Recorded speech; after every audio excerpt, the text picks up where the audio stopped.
Stress কি এবং এটা কিভাবে কাজ করে, মানসিক স্বাস্থ্য বা কী প্রভাব, সে বিষয় নিয়ে কথা বলবো। আমি counselling psychologist Ashuzzaman Raju. Stress হলো শরীর এবং মনের একটি স্বাভাবিক প্রতিক্রিয়া বা একটা অবস্থান, যেখানে কেউ যখন চ্যালেঞ্জের সম্মুখীন হয় তখন এই চ্যালেঞ্জগুলোকে মোকাবেলা করার জন্য সে একটা ফাইট অর ফ্লাইট যে রেসপন্স সেগুলো করে। যেমন সে হয়তো ওইটাকে ফেস করে অথবা ওখান থেকে পালিয়ে যায়। এটা সবাই আমরা নিজেকে সুরক্ষিত করার জন্য এটা কিন্তু আমরা করে থাকি। এই যে স্ট্রেস, এটা কিন্তু দীর্ঘমেয়াদী হতে পারে, আবার এটা স্বল্পমেয়াদী হতে পারে। স্ট্রেসের বেস করে 3 ধরনের স্ট্রেসকে বলা হয়ে থাকে।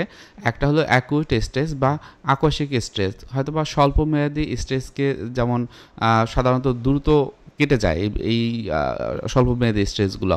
কিছু কিছু স্ট্রেস বা মানসিক চাপ আপনার ভিতরে আসতে পারে এপিসোডিক। যেমন আপনার সামনে হয়তো বা পরীক্ষা, তো পরীক্ষা নিয়ে আপনার স্ট্রেস হচ্ছে, পড়াশোনা ঠিকমতো করতে পারছেন না। যখন পরীক্ষাটা শেষ হয়ে যায় তখন আবার দেখা যায় যে আপনি স্ট্রেস থেকে মুক্ত হতে পেরেছেন। ক্রনিক স্ট্রেস কী হয়, হয়তো বা আপনার কোনো একটা শারীরিক সমস্যা আছে, হয়তোবা অথবা মনের কোনো একটা রোগ অনেক আগে থেকে ছিল, এটা আপনার ভিতরে ক্রনিক স্ট্রেস তৈরি করছে। এবং যখন এটা মনে হয় তখন মানসিক চাপটা কাজ করে, আবার যখন মনে না করেন তখন হয়তোবা এটা থাকে না। স্ট্রেসে মানসিক প্রভাব কিন্তু অনেক বেশি। যেমন স্ট্রেসকে কখনো কিন্তু মানসিক রোগ বলা হয় না, বরং এটাকে বলা হয় যে আমি সবার ভিতরে স্ট্রেস বা মানসিক চাপ বা একটা টেনশন থাকা দরকার, আর নাহলে আমরা সঠিকভাবে সঠিক কাজটা করতে পারবো না। কিন্তু যদি এটা দীর্ঘমেয়াদী থাকে তখন এটা উদ্বিগ্নতা, যেটাকে আমরা বলে অ্যাংজাইটি, সেটা হওয়ার সম্ভাবনা থাকে। এবং উদ্বিগ্নতা যখন থাকে তখন কিন্তু এটা মানসিক রোগে ধারণ করে। তারপর যেটা হয় যে এর কারণে অনেক সময় কিন্তু ডিপ্রেশন হয়। দেখা যায় যে দীর্ঘদিনের যে স্ট্রেসটা, এটা হতাশা তৈরি করে এবং নেতিবাচক বিভিন্ন রকমের চিন্তা তৈরি করে। হয়তোবা এটা যখন বয়সের তাড়নায় বা সামনের দিক যত যেতে থাকে, বয়স হয়, তখন কিন্তু এটা বিভিন্ন রকমের বিষণ্ণতা তার ভিতরে তৈরি করে। অনেক সময় মনে করে, ইস, আমার ওই লাইফটা তো ভালো ছিল, ওই সময়টায় তো অনেক সময় আমার গিয়েছে।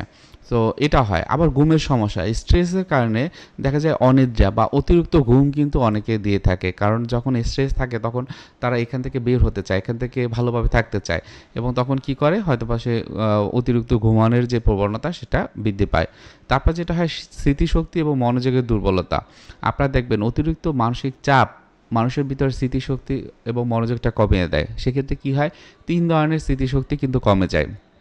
যেমন কারোর ভিতরে ইমিডিয়েট মেমোরি, অর্থাৎ একটু আগে কি হয়েছে, এই যে একটু আগে আমি কি খেয়ে এখানে আসলাম, হঠাৎ করে মনে করতে পারে না। বেশিরভাগ ক্ষেত্রে এই জায়গাটাতে ইমিডিয়েট মেমোরি বা স্মৃতিটিকে বেশি এফেক্ট ফেলে। তারপর অনেকের ক্ষেত্রে হয় লং টার্ম মেমোরি। যেমন অনেক আগে আমার ছোটোবেলাতে যখন আমি ক্লাস 6-এ পড়তাম, তখন আমি কি করেছিলাম, আমার ফ্রেন্ড কে ছিল, এই ধরনের বিষয়গুলো বা কার সাথে কীরকম সম্পর্ক ছিল সেটা ভুলে যাচ্ছে। আবার দেখা যায় যে শর্ট টার্ম মেমোরি কি, মনে করেন হচ্ছে যে এই যে 2 সপ্তাহ আগে আমার হয়তো বা একটা এক্সাম ছিল, 2 সপ্তাহ আগে আমার একটা ডিল ছিল, সেটা কী ছিল আমি ভুলে গিয়েছি। তো এই যে বিষয়টা, এটা কিন্তু স্ট্রেসের কারণে হয়ে থাকে।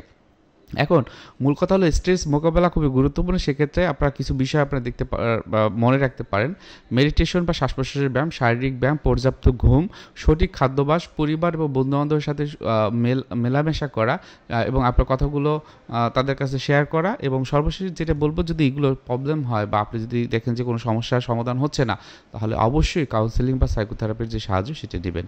আজকে ভিডিওটি এখানে রাখছি, পরবর্তী ভিডিওতে স্বাগত জানাচ্ছি। ধন্যবাদ।